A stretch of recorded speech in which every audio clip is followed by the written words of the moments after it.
नमस्कार मित्रांनो, world Tourister या आपल्या चॅनलवर आपणा सर्वांचं मनपूर्वक स्वागत। आजच्या व्हिडिओमध्ये आपण उत्तराखंड राज्यातील हरिद्वार ठिकाणाला भेट देणार आहोत। येथे आपण गंगा नदीवरील नवीन घाट पाहणार आहोत।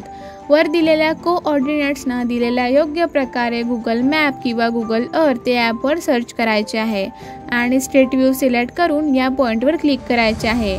लोकेशन ओपन होताच आपल्याला गंगा नदीवर बनवलेला मोठा ओम पाहायला मिळेल। याला ओम सेतू, ओम घाट आणि ओम ब्रिज या नावाने ओळखले जाते। हे ठिकाण उत्तराखंड रेल्वे स्टेशनपासून फक्त 1 किलोमीटर लांब आहे। तेव्हा आपण जेव्हा कधी हरिद्वारला जाल तेव्हा या ठिकाणाला भेट देऊन ओम सेतू पाहायला विसरू नका। मित्रांनो, हा व्हिडिओ आपल्याला कसा वाटला हे आम्हाला कमेंट करून नक्की सांगा। तसेच व्हिडिओला लाईक करून आपण या चॅनलवर नवीन असाल तर चॅनलला सबस्क्राइब करायला विसरू नका। पुन्हा भेटू एका नवीन लोकेशन सोबत। तोपर्यंत राधे राधे।